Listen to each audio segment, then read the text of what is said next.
What's up, everybody? Welcome to Kind of Funny Games Daily for Monday, September 27th, 2021.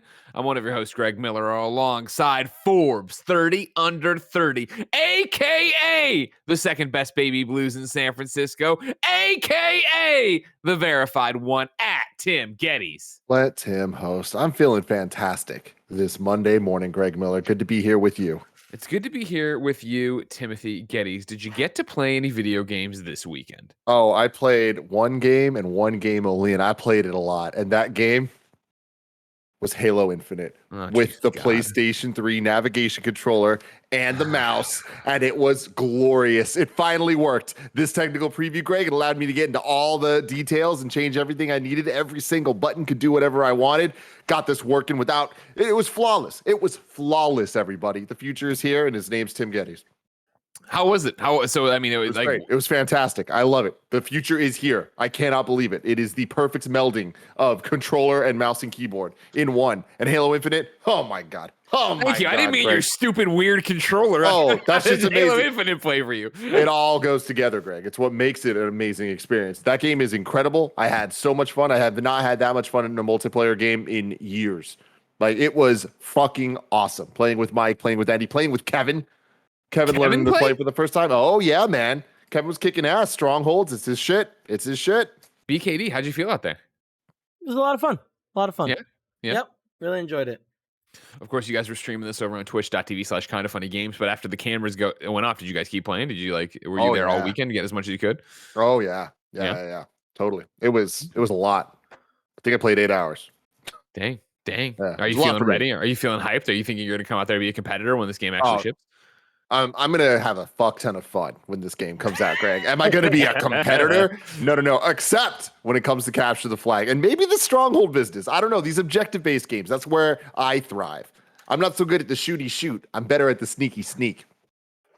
Understandable. Mm-hmm. Kevin, are you going to be back for Halo Infinite when it's actually out? Is this going to be something you drop into? Are you going to put Halo on the back burner? Oh, you mean Fortnite on the back burner? I did mean that. Thank you. No, I think I'll try to handle both. We'll see how that works. You know what I mean? I don't think it'll be able to work well. Did you even remember to log into Fortnite this weekend and buy Venom? Your favorite character, Tom Hardy in Venom? He was in Fortnite. Kevin was very excited on Friday about buying him, Tim. No. We had a little muffled.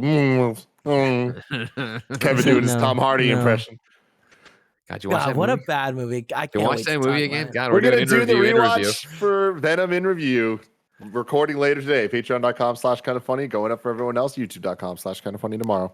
But that's enough Venom talk, ladies and gentlemen. Instead, let's talk about the Hot Wheels Unleashed reviews being in. Our first look at The Last of Us on HBO, and the Backbone's got a solution for the new iPhone. We will cover all of this and more because this is Kind of Funny Games Daily. Each and every weekday on a variety of platforms, we run you through the nerdy video game news you need to know about. If you like that, be part of the show over at patreon.com/kindoffunnygames. Of course, on patreon.com/kindoffunnygames, you can write in with your questions. You can get the show ad-free. You can get the show with the exclusive post show we do each and every weekday. And of course, you could support us and get a bevy of other benefits for P.S. I Love You, XOXO, the Kind of Funny Games Cast, the Xcast, the Next Gen Podcast, and so much more, all on patreon.com/kindoffunnygames. Of course, if you have no bucks to toss our way, it's no big deal. There are lots of ways to support the show. You, of course, could be watching live on twitch.tv/kindoffunnygames right now, just like I saw Sad Boy Barrett first, but he doesn't count. Frog Knight, Joshy G, Xander 21899, and Wasted Bandwidth are. If you're watching live on twitch.tv/kindoffunnygames, you have a special job.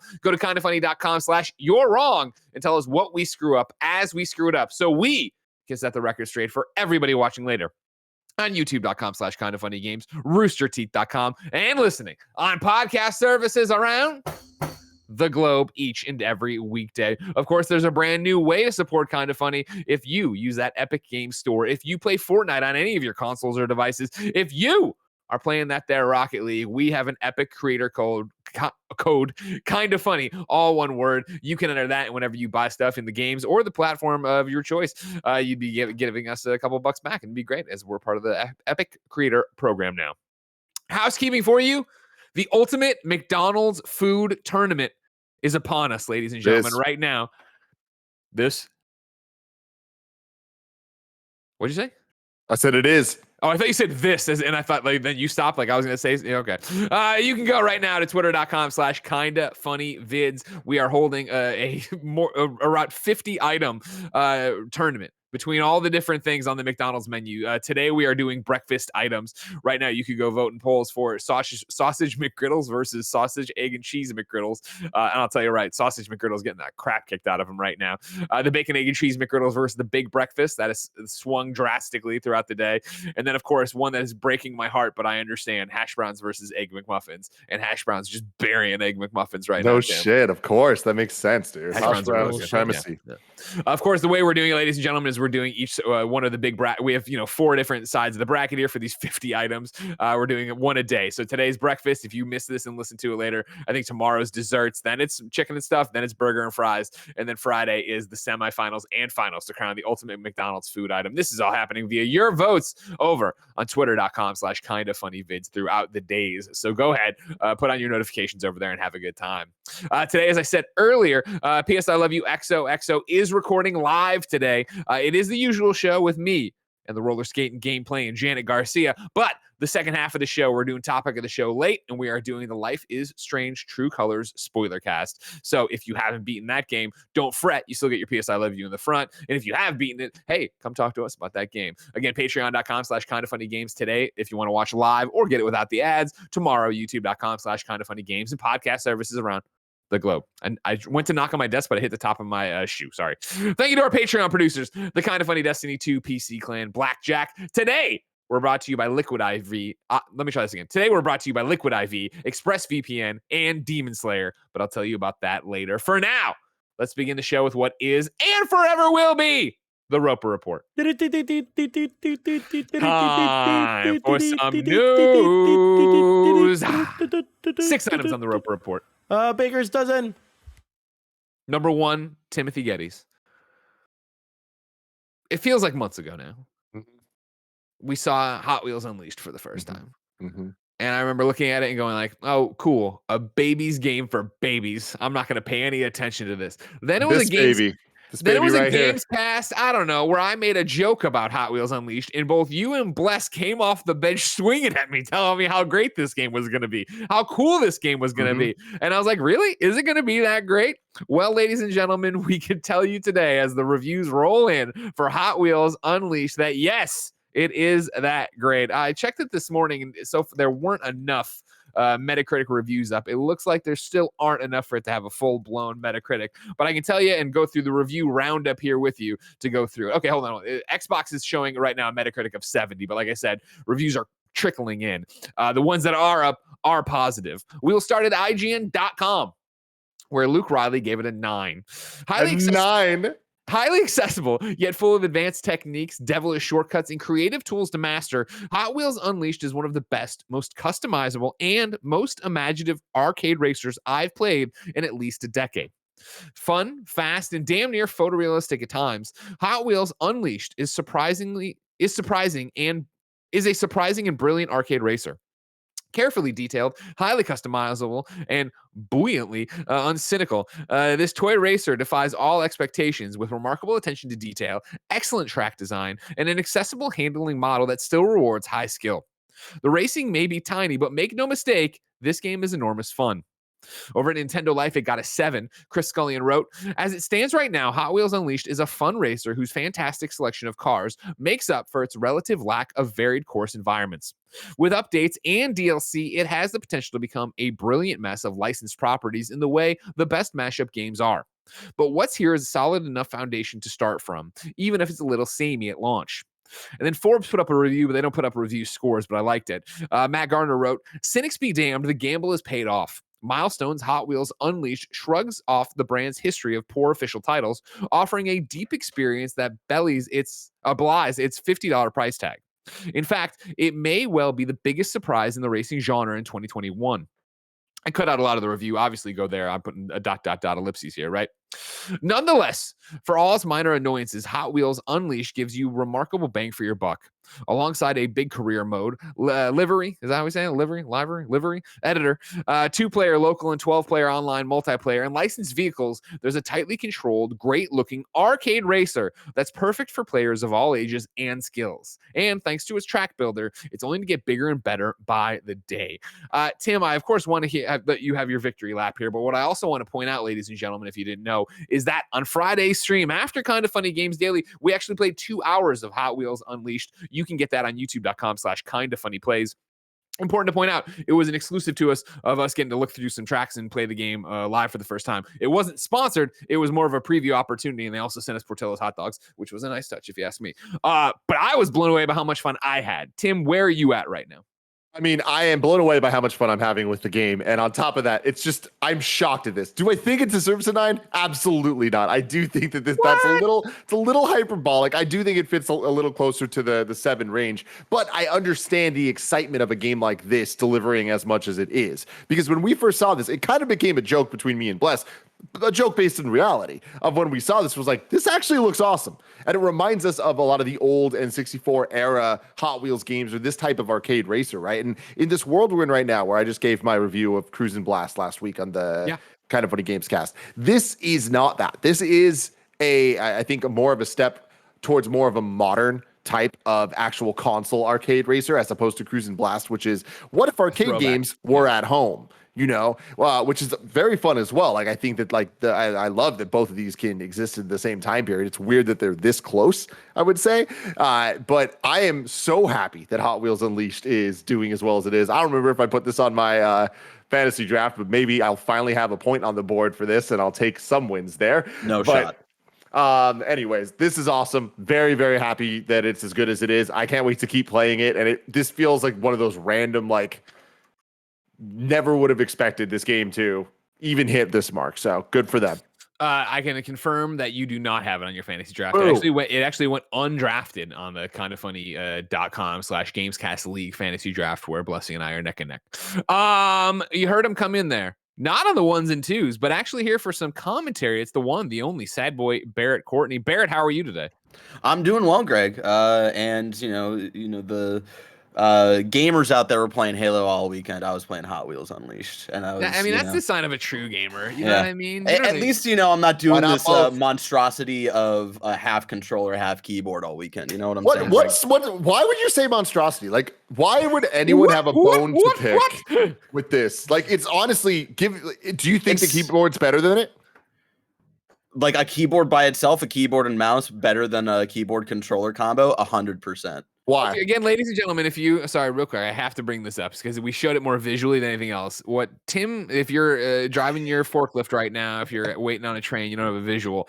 When Tim talked earlier about his little PlayStation Move nub or whatever, right? He was saying that he played Halo Infinite with a mouse in one hand and then the PlayStation Move joystick, little button combo, what do they call that? Navigation wand, right? Navigation wand in the other hand.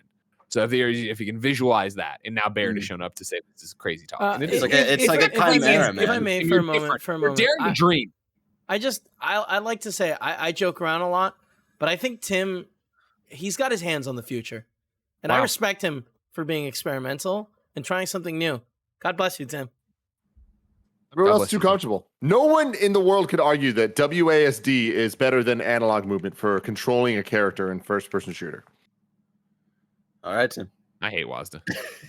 I'm right there. I'm saying it to him. Back to Hot Wheels Unleashed. Barrett, you were part of the stream. You joined late. You saw us all having a great time. So then you downloaded it, and you came in and played with us. You said you kept playing. Talk to me a little bit about your weekend impressions with Hot Wheels Unleashed. I was honestly surprised. Even just that stream where I came in and the 2 races that I did, I smoked all of y'all.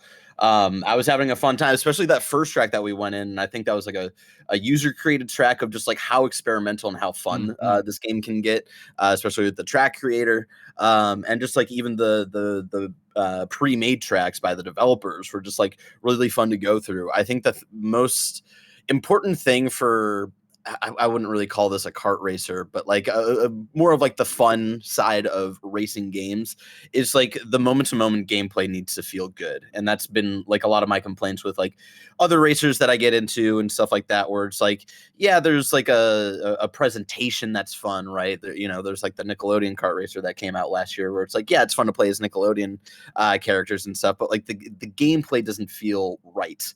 And the thing that has really stuck with me all weekend is that like, no matter what like Hot Wheel that I'm playing as, whether it's like the weird dinosaur one or like the cool looking, not even like the Batmobile, but there's one that kind of like reminds me of like a modern Batmobile kind of situation.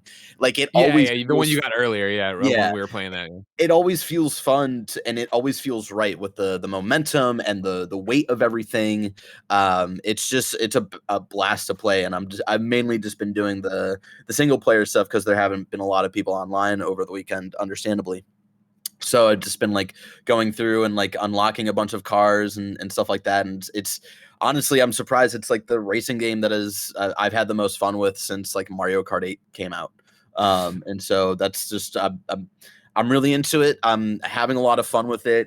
It's refreshing to play a racing game where like I don't have every track memorized, and I'm actually having some challenge and some fun with it. And I honestly think the 9 is a well-deserved score there. Here's my thing when I think of this score of Tim's talking about here earlier of like IGN gives it a 9, Nintendo Life gives it a 7, where are you at on that scale kind of thing.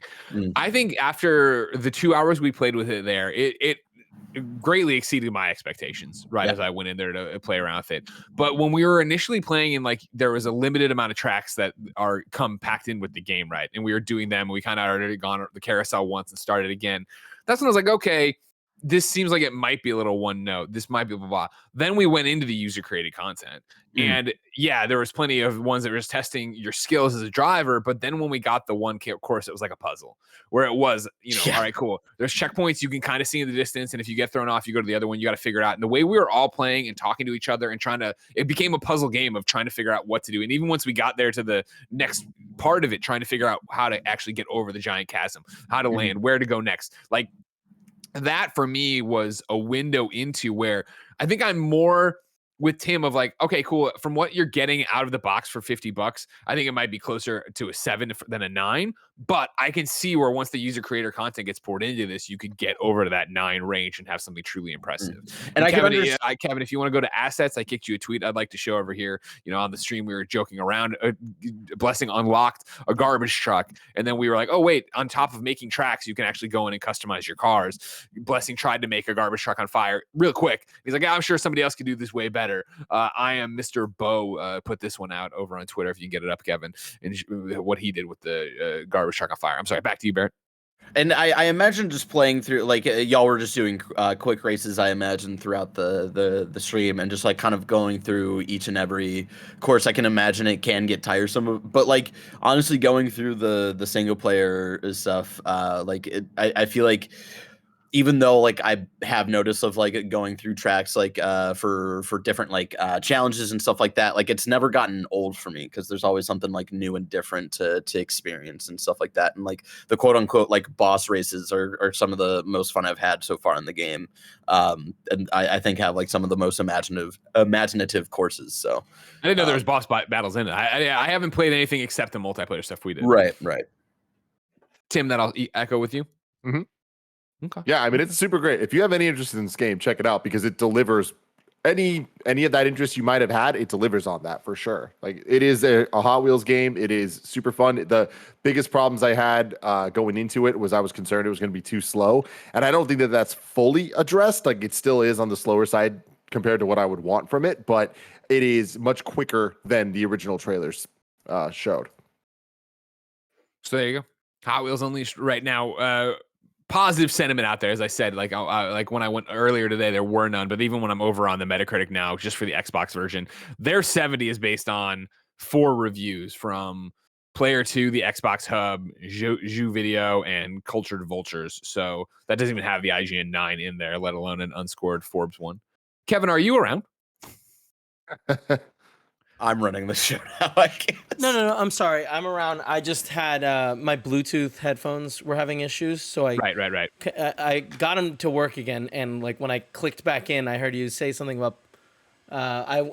Were you asking me to pull up an image? Yeah, assets I sent assets, over sorry. Mr. Bo's garbage truck on fire Yep, he yep, made yep. for Hot Wheels Unleashed. I just want to show that before we Oh my transition out of god, the that story or looks whatever. fucking awesome. And again, for me, that's what I'm talking about, where I think I was playing it, again, multiplayer drop in, you run around, do stuff. And again, I'm not the racing guy, right? I was like, okay, cool, this is fun. But then you see the creativity here and the track creator and all this stuff. I'm like, shit, fuck, this could honestly be a little bit like Mod Nation Racers, which I loved so much. Yeah. Let alone they've already announced that there is a Superman DLC coming for this one. Yeah, Kevin. I do feel like the track creator is the game changer here, where it went from a fun little game to totally like you were saying, the puzzle one that we played is just a different game that is in its own right like so much fun and kind of like it's developing something new. It feels like it's making you think in a way that racers don't typically do. Yeah. So there you go, everybody. Hot Wheels Unleashed out this week, seeming pretty positive, and we enjoyed our time with it. Don't believe us? Go to youtube.com/kindafunnyplays. Watch our 2-hour Let's Play over there to see us go through all the emotions and just watch Blessing stink it up, Number two. Stinky. Number 2 on the Roper Report. We have a Last of Us Day recap for you. Yesterday, Sunday, the 26th, was Last of Us Day, which used to be Outbreak Day, but they changed because of the whole global pandemic thing last year that kind of threw everything off. They had shown a bunch of merch ahead of time, said they would reveal more stuff and some new content.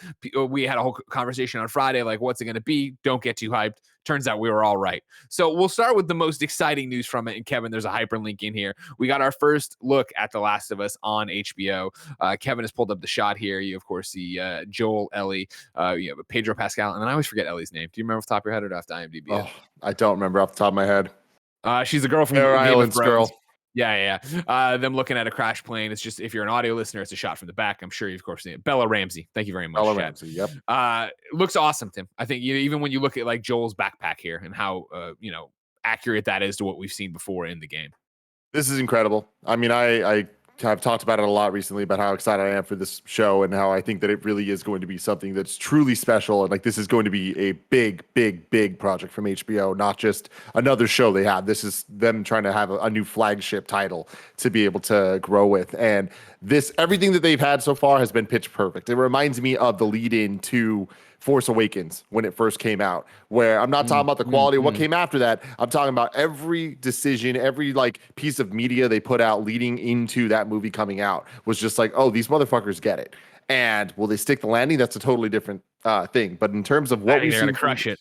I do too. And it's like, I have full faith in them right now. And this image we're seeing is another perfect example of it. The costumes look fantastic. Just the vibe of it looks fantastic. And I also love this image behind the shoulders, behind the back of these characters, very video game-esque. Like, that's a deliberate decision. Like, they are trying to do something here that is very true to what Last of Us is, and one image speaks very loudly and in a positive way for me with this.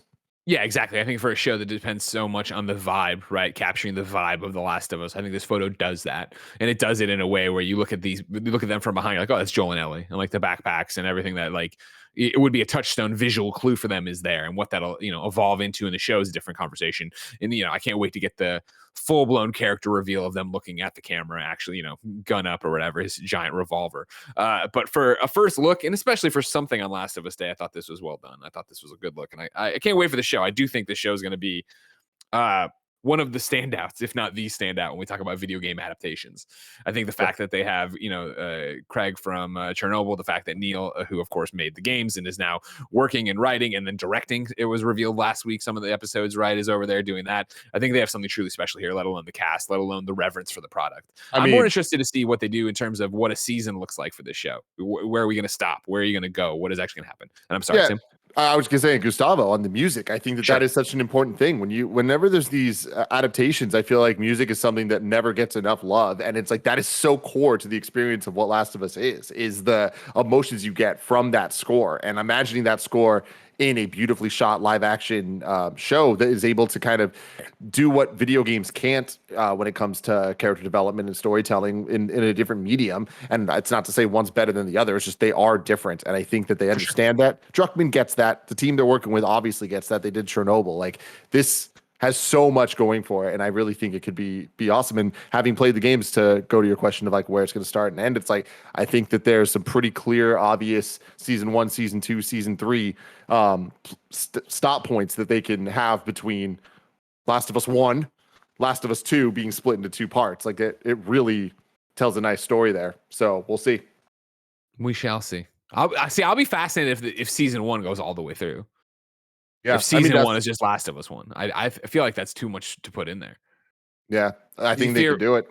I think they could, but I think if you're trying to do, I think if you're trying, as you just said, there are differences, right, between video games and live action production, and I feel like a live action production would have not a more problem, but I think if you're in this for the week to week and you're in it for the drama, like I think there's more happening on their journey than wanting to jump between the seasons, right? Where you like all of a sudden they're just further into the United States. I think people would want to see that whole journey out. Not the game, and I'm not trying to say that TV shows and live action fiction don't do time jumps. Obviously, look at The Walking Dead multiple times, but I'm just thinking here that that HBO would want to spread it out and string it along a bit more. But maybe that would also wear down viewers.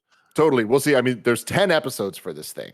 And 10 episodes of a modern show, like 10's a lot. If we're talking about HBO, and especially with HBO Max, there's not like a limit to how long it could be. Like we could be getting like legit hour-long episodes. 10 hours of a Last of Us story, like that definitely can cover the entirety of Last of Us 1. Yeah. But I do expect them to have more flashbacks. I do expect them to also include their version of the Left Behind DLC, and like also just fill in other gaps, introduce brand new characters we don't even know. We have already heard that we're going to get more stories about Bill and his relationship and all that stuff. So it's like there's a lot to fill in. Having said that, Last of Us 1 is a 17-hour game, and like so much of that is gameplay, and so much of that is menus, and so much of that is not actually storytelling stuff. So we'll see. Last of Us 1 more like 8 to 10. I mean, whatever it is. Oh, well, it's one of those things, you're going to get attacked. You know what I mean? They're going to come for you. Hold on. I'm opening up how long to beat. Oh, no, you were right. I'm wrong. 15 and a half. It just flies by. Yeah, that's what totally. That wasn't all the Last of Us information, of course, ladies and gentlemen. People all day long during Last of Us Day. Because, again, if you want to go to Naughty Dog's Twitter, they have it all there. If you want to go to their site, they announced new merch. They announced new music. They announced a new Joel statue that looks pretty dope. But obviously, people were clamoring the entire time for information about the game. Before The Last of Us HBO image got released, they put out a letter to fans talking about, obviously, their support for The Last of Us, but ending with this. And this is them quoting what the audience would be saying. Yeah, that's lovely and great, Naughty Dog, but what are you doing with The Last of Us right now? Back to Naughty Dog. In short, we're working on it. We see the community comments as many of you clamor for multiplayer and want updates. For now, we'll say that we love what the team is developing and want to give them time to build out their ambitious project. We'll review more when it's ready. To that end, we've been busy growing our team inside the kennel since The Last of Us Part 2 launched and are currently in full swing of hiring for multiplayer, or they put MP, related positions, hint, hint.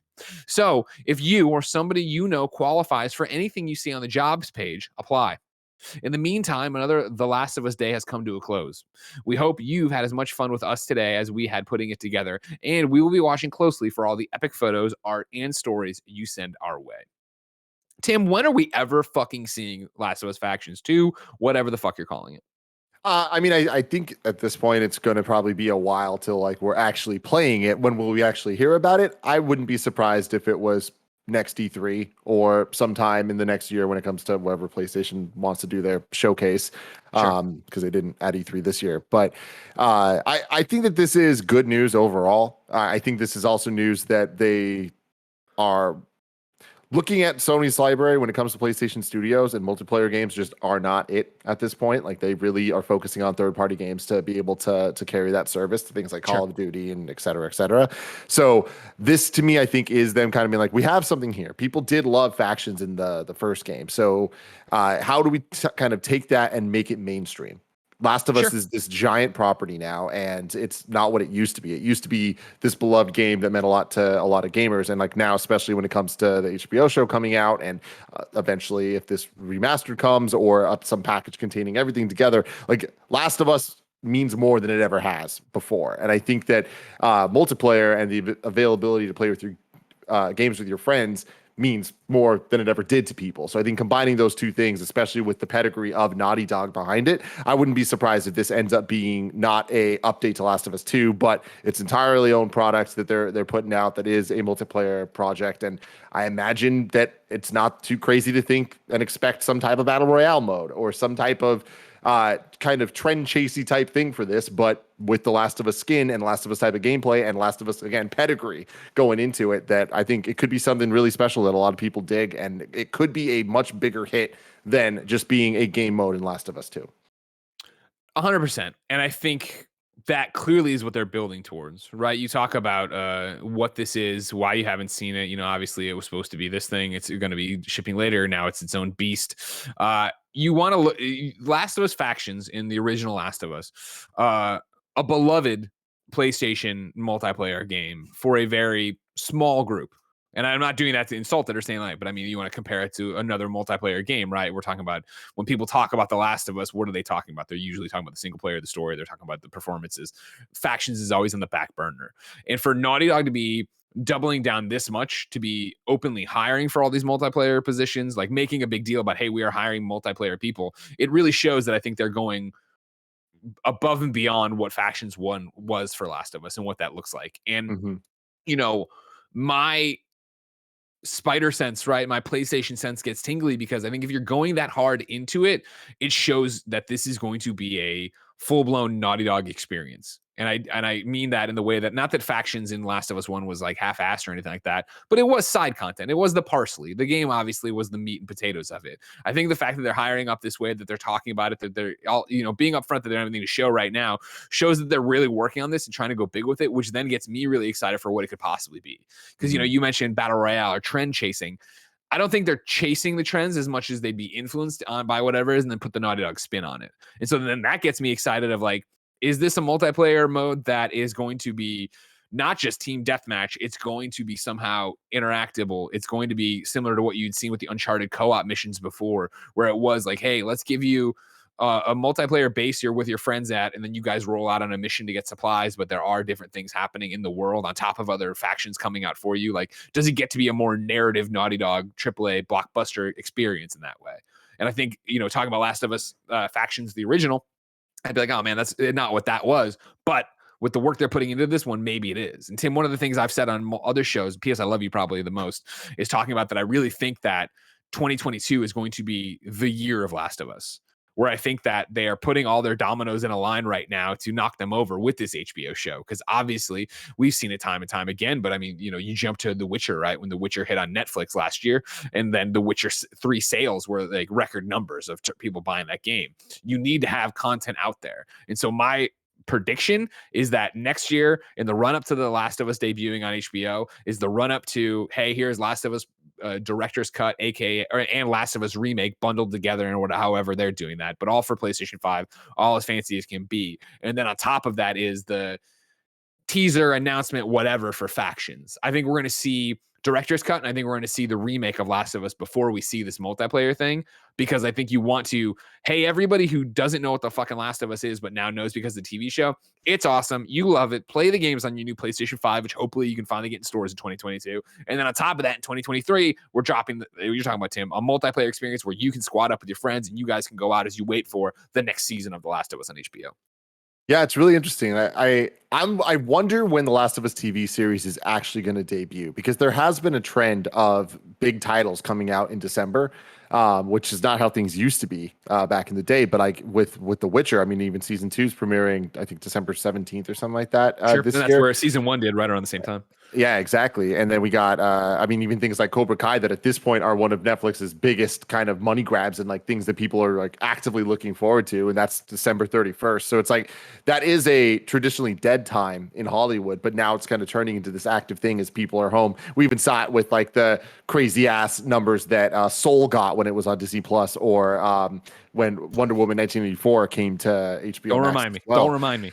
But with Last of Us, I think that this thing's going to take a little bit while to cook. And so the first season is expected 2022, but I wouldn't be surprised if it ends up being like a December launch for it. And so with that, it's like, how does this fit into what the plan that you're talking about? I think it actually could be pretty interesting, where Last of Us 1 remake, whatever that looks like, again, if it is the package that also comes with 2, just like kind of the Last of Us collection to get people ready. Like if that were to come out in June next year, sure, or like honestly, even anytime after that, June actually to like a tent pole. Yeah, make it a big deal, like leading into the show coming out and then leading into the multiplayer mode you're talking about. Like that makes a lot of sense marketing wise, and Sony are smart and they try to take advantage of that type of stuff. So I think that could be a likely outcome. Get Last of Us PS5 or whatever you want to define that as, part 2, remaster, all 1, 2 different things, SKUs, doesn't matter. Last of Us PS5, get that out like you're saying, right?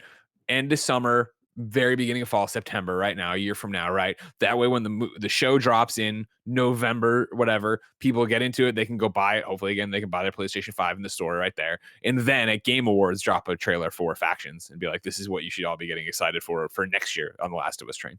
Very, very interesting. Yeah, I think that might, at Game Awards for Factions, I think is a very, very likely call, Greg. Good call. That's what I do. Jim Ryan, I hope you're listening. We just solved all your problems for you. Number 3 on the Roper Report. This is a fast and simple one, but usually I would usually put it in new dates, but it's too big not to go up here, Tim. Resident Evil 4 VR is releasing October 21st exclusively on Oculus Quest 2. Obviously, we knew Resident Evil 4 VR was in the works. We knew it was coming sometime this year. We didn't know a date. October 21st is the news there. Tim, are you hyped? I am not, but I am excited that Resident Evil 4 just continues to be released on different consoles and different experiences. And, you know, VR, like, I'm just happy that VR is still kicking and that VR is still like kind of trying to understand its place in the industry and its place in the homes of gamers and non-gamers alike and all that. Like, cool. Core experiences like Resident Evil 4, like that is good. Like, that's the type of stuff that we need more of, as well as things that are really pushing the boundaries of what a unique VR experience can be. So, hell yeah. Somebody needs to support the shit. So I'm happy that it definitely just seems like Bethesda and Capcom are doing their best. Well, I mean, it's, you know, it's something so fascinating with VR, right? Where you talk about that, you know, I think it didn't set the world on fire. And so you got to get core games to it in some way, because of course the people who bought it and are excited for it are core gamers. Mm-hmm. And that's always the push and pull, right? Where I think the rush to VR early on was that there's going to be a mainstream device, which of course it wasn't. And now that it isn't, and the only people who are still buying games for it are hardcore gamers like ourselves, then yeah, of course, get out there and support it. And so why not take one of the most beloved games of all time and put it on there in VR and let it go? Yeah. I mean, honestly, I'm just interested in Resident Evil 4 remake, and like, how many times are they going to re-release this between now and when RE4 remake actually happens? Like, how many more entries of RE4 are we going to get? I'm willing to bet there will be 2. How many do you bet, ladies and gentlemen? You can tell me on patreon.com/KindaFunnyGames, where of course you can write in to be part of the show. You can get the show with the exclusive post show we do, and you can watch us record all our other shows live before they go live on anywhere else on YouTube or that stuff. But most importantly for right now on patreon.com/KindaFunnyGames, you can go there to get the show ad-free. Speaking of ads, Greg Way, This podcast is brought to you by Liquid IV. Working out, meditating, treating yourself with so many different types of self-care, it can be hard to remember one of the most fundamental ways to take good care of yourself: hydration. No, Liquid IV is not an actual IV drip, but it does hydrate you faster and more efficiently than plain old water. It contains the perfect balance of vitamins that help you hydrate quicker. How do I, Greg Miller, know so much about Liquid IV? Well, ladies and gentlemen, I like to drink too much, and often after I've had too much to drink the next day, we use Liquid IV around here. I've also used it, you know, when you're sick, Maybe off a plane, you took a plane ride, and you're like, I'm really thirsty. You know what I mean? You're dehydrated because of the pressurization. Use it. But also, if you learn to get your drink on, like Greg does, throw back a few brewskis like Stone Cold Steve Austin the next morning. Liquid IV does help. I mix it in with my water quite a bit. Grab your favorite Liquid IV flavors nationwide at Walmart, or you can get 25% off when you go to liquidiv.com and use the code KFGD at checkout. That's 25% off anything you order when you get better hydration today using promo code KFGD at liquidiv.com. Our next sponsor, why it's ExpressVPN. Going online without ExpressVPN is like leaving your dog with the nearest stranger while you run into the store. I would never do that to Portillo. Most of the time, it's probably fine, but you never know. What if they're a serial dog napper? Well, every time you connect to an unencrypted network, like a cafe or a hotel, your online data is not secured.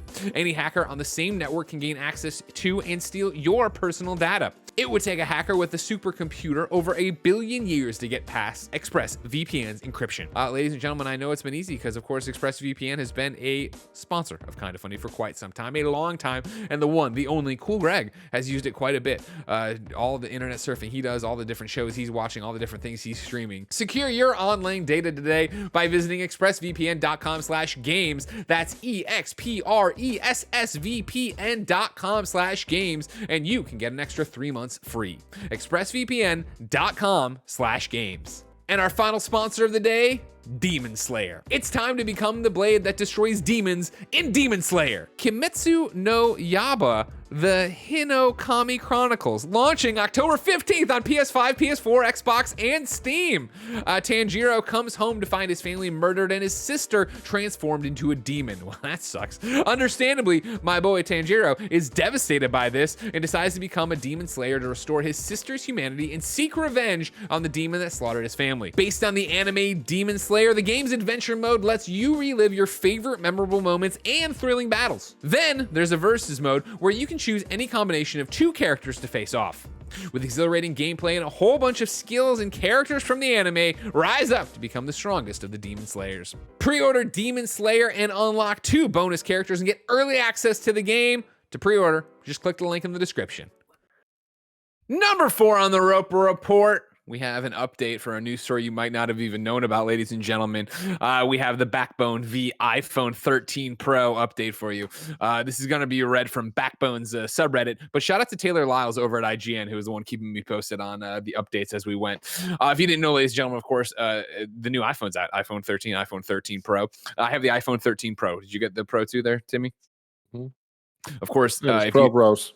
We're pro bros, ladies and gentlemen. Yeah, also, if you didn't know, I love a little remote play / streaming device called the Backbone that snaps onto the back of your iPhone and lets you. Tim's got it right there. What's the problem with the iPhone 13 Pro and the Backbone, Tim? Doesn't fit right because the cameras. Too many cameras. Too big cameras. The camera is amazing on this phone, but yeah, now it doesn't fit the form factor of the Backbone anymore. Kevin's throwing up this image here from Taylor over at IGN, who put up the article originally about this, showing the stuff off. They reached out for a comment, of course, from Backbone. Backbone didn't respond, but then over on the Backbone subreddit, they put up the following post. Our engineers just received the iPhone 13 models yesterday morning, and they've been working around the clock to analyze the situation. While the standard iPhone 13 and 13 mini models work great, Apple's new iPhone 13 Pro and 13 Pro Max have a significantly larger camera, which causes the iPhone and Backbone One to fit tighter than we'd prefer. The 13 Pro and the Pro Max have a much thicker camera turret of about 3.7 millimeters, over twice the thickness of the camera on the 12 Pro and nearly half of the overall thickness of the phone. This causes some interference with the camera and the bridge. You can push it to fit snugly into the handle, but it's not the best experience. We spent a tremendous amount of time meticulously crafting every surface of Backbone One, both bits and atoms, and even designing universal support for the iPhones available when it released. As a result, we're disappointed in the situation at hand. Several folks on the team even upgraded to 13 Pro Max for a better gaming experience, and while the fit may be acceptable for some users, it's not as good as we'd like it to be. However, Backbone's hardware engineers are world-class and never concede.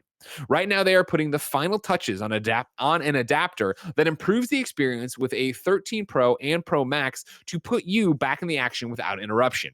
Kevin, if you want to toss it up, I have another link here of what they're doing. Due to COVID-19 and supply constraints across the industry, we can't mass manufacture these overnight. So we'll be making the adapter design fully open source and free in a matter of days. This way, players can print it for themselves at no cost. UPS offers printing services, and there are tons of free local printers at libraries. But if you can't print your own, feel free to request at support@playbackbone.com, and we'll do our best. We'll be posting the printable files here, and this is again on the subreddit soon. Tim, a shitty situation with a beautiful ending. Where when I heard this news, Blessing dropped Taylor over at IGN's piece into the Slack when it dropped, and I was so heartbroken because, of course, getting the new phone, one of my big things was like, oh my God, I can't wait to do more Backbone on it, to do some remote play on it. Obviously, Jen and I are expecting the arrival of our first child imminently, and I was going to bring the Backbone in my bag with the phone and just use it on the hospital Wi-Fi over there, right? Super stoked about it. So I was sad to hear this, but so heartened to hear, that, it's funny because I know I'm not throwing shade at Taylor, who did great reporting on this over at IGN. One of the IGN headlines, which I know not on the thing, was like, Backbone finally has an answer for iPhone people. I was like, dude, the phone came out on Friday. The fact that by Monday morning they have a solution is pretty fucking great in terms of a turnaround. Awesome they have a turnaround. Awesome they're not charging for it. Awesome they're just going to put the files up. And on top of that, talk about, the UPS stores or your library having a 3D printer, which I didn't know because I am obviously going to need one of these. I assumed Kevin might have a 3D printer, but then I didn't even need to worry about it here. Am I wrong, Tim? Did they nail this?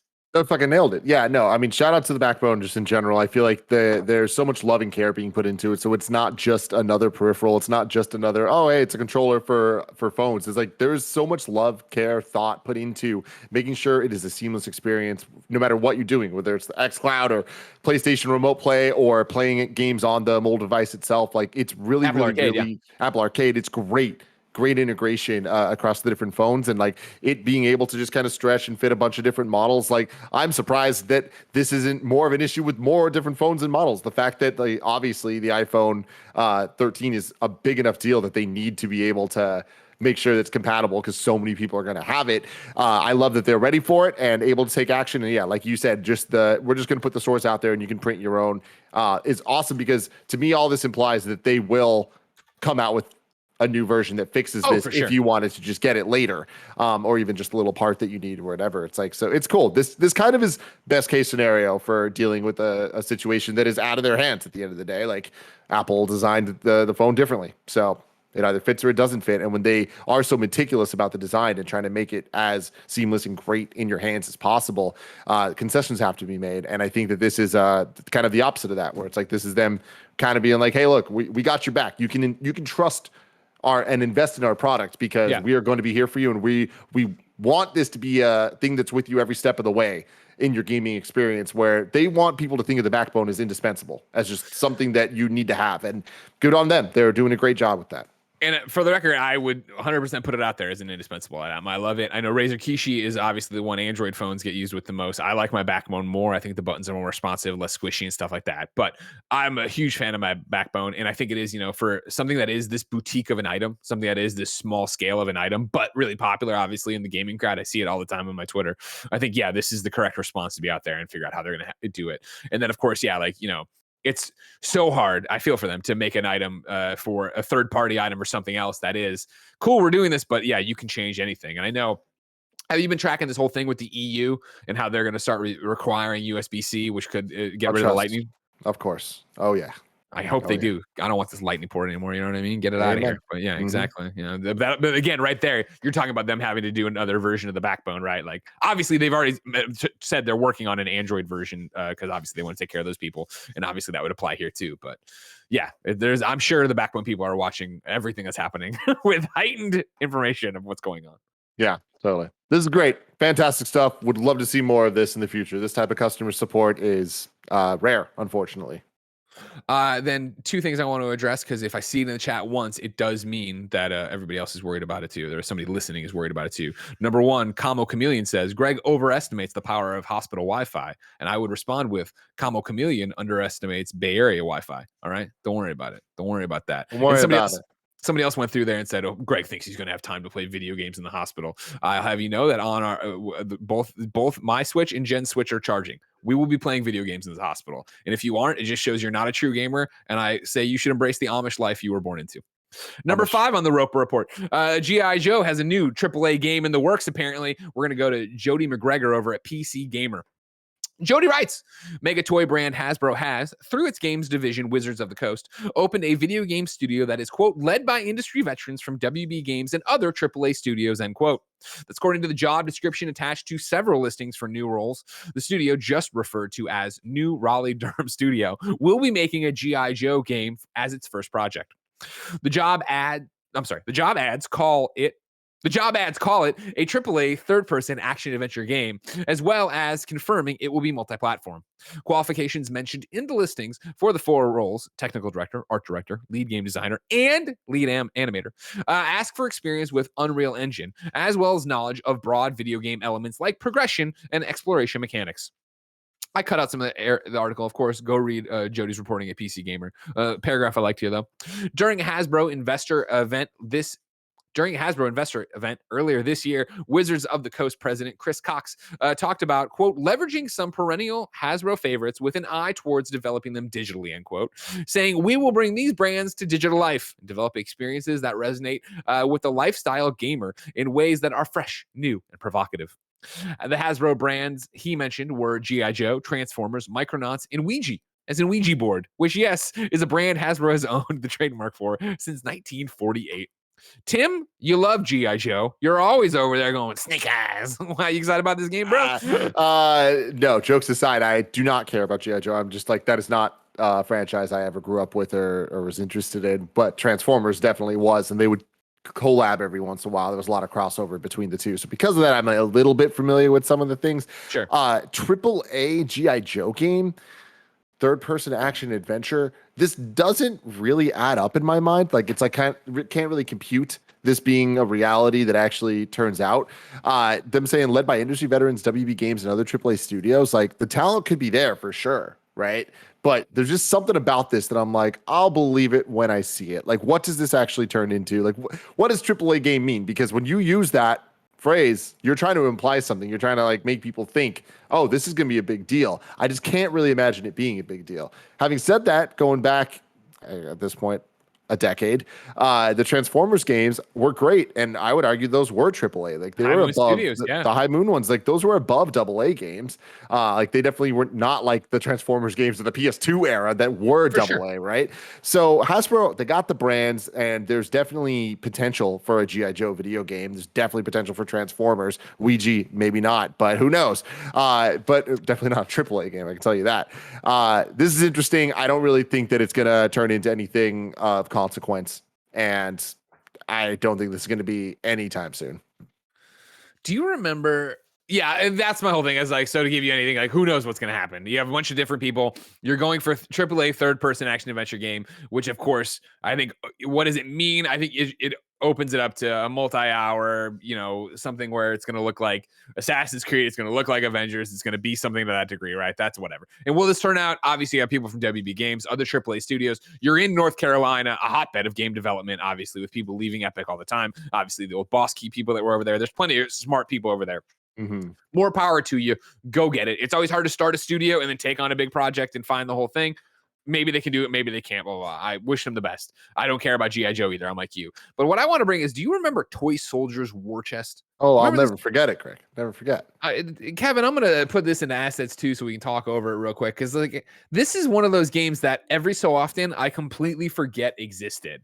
And then I'm like, oh, wait, that happened. Where they put out this weird ass game that was 8 armies, 1 toy box to defend the toy store. Like, what the hell was it? It was He-Man, G.I. Joe, like Kaiser from the little, like, what the hell? Remember this game? And it just came out. And it was like, you're going to go battle with all these different characters. Like, what the hell was going on? Yeah. I mean, the idea of it's cool. It's just, you look at this and you're like, well, this ain't AAA. Not that they said this was, but like, it's just a weird thing because IP is a tricky game to play, right? Because it needs to resonate with people. Like, just because people are aware of it, that might get their attention, but then they're going to look at it and be like, huh, okay. I guess He-Man's in this. Like, what does that actually mean for me? Is it going to get me to play this game that otherwise I wouldn't play? And I think when it comes to G.I. Joe, like G.I. Joe in 2021 especially just does not have that type of mainstream appeal and mainstream attention grabbing level to, I think, even validate a AAA game release, right? Like, looking at it, like they just put out a G.I. Joe movie and it flopped horribly bad with Snake Eyes that just came out. And it's like Snake Eyes, one of the coolest elements of G.I. Joe. To non-G.I. Joe fans, right? So it's like, if that can't even get people in, I don't know that a giant video game's going to. We shall see, ladies and gentlemen. Will it get Nick Scarpino to pick it up and play? Maybe, and that's all you really need in the end. Even though he wants a mask more than anything, I guess. And then final for the Roper Report on your first day of the brand new week. Number 6 is just some fun ones for you, is what I called it. Just little tidbits over for, I keep my ear to the Avengers ground, letting you know all the stuff that's happening. Marvel's Avengers developers in their Discord confirmed that, yes, I guess on Twitter, that Spider-Man is what we call an event, so he will have cutscenes and a story for sure. Of course, if you looked at the Avengers roadmap, it's the Spider-Man event, which has made it look different than all the different operations. So people are like, you just dropping a character and it's not going to make any sense. They say there will be something to make sense for it. And they also confirmed what I assumed from the roadmap, but they are confirming publicly, is that the new Claw raid is going to be unique, meaning that it's not just going to be a recycled battle from the Claw fight in the War for Wakanda expansion. It's going to be a brand new fleshed out thing for your giant team. That's good, Greg. That's good. But before we move on real quick, I want to go back to this because it's even worse than I thought. Snake Eyes, one of the biggest bombs of the pandemic, $110 million budget, a $37 million box office. Yo. It's not good. It's not good, everybody. That's not what you want. That when they talk about return on investment, that's not a return on investment. No, it's not. No, it's not. Not what people want out of that one. But isn't that more reflective of the pandemic in general? Yeah, but other movies aren't like that. Yeah, other but AAA movies are making more. But not like people aren't making more than like 100 million, right? But they are. A ton of them are, yeah. I imagine Shang-Chi is probably the biggest one, right? Yeah, that got announced. I think Shang-Chi and Black Widow did really well, or whatever, for pandemic wealth. Doesn't matter. This ain't a movie podcast. Fuck off, everybody. And then your other fun one for you is that IGN tells me Bethesda has bought a PlayStation 5 for Deathloop's Jason Kelly after the voice actor told fans he didn't have a copy of the game or a console to experience it on. Pete Hines was on a thread, I guess, and was like, I can help you get a PS5 in a game. And he did. So there you go. Congratulations to Colt himself on playing his own game. Oh, yeah. Tim, after the breakout success of Deathloop, I'm excited to see what other video games Jason Kelly gets cast in. But those announcements will be so far away. If I wanted something more immediate, say what came to the Mama Grop shops, where would I go? The official list of upcoming software across each and every platform as listed by the Kinda Funny Games Daily Show hosts each and every weekday. Yeah.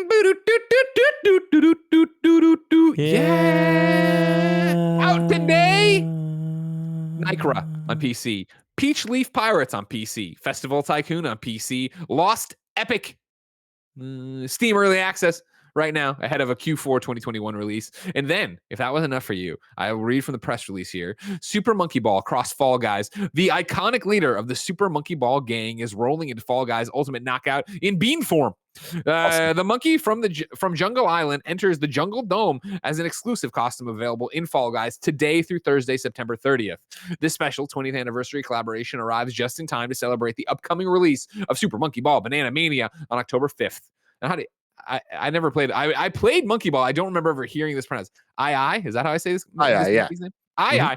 Rolls into Fall Guys Jungle Adventure themed season 5, sporting his trademark orange A shirt and oversized ears, where he will be available for 10 crowns for a limited time from the Fall Guys. Everyone's favorite, those oversized ears. Thank God he's got that giant A on his shirt, that trademark giant A. Go get him, Monkey Ball. New dates for you. On September 29th, Rec Rally will be available to all users on Android, iOS, PlayStation 5, PlayStation 4, all the Xboxes, PC, Steam, Quest, and all the accessible VR headsets. And then Disco Elysium, the final count, will be released on the Xbox family of consoles October 12th digitally.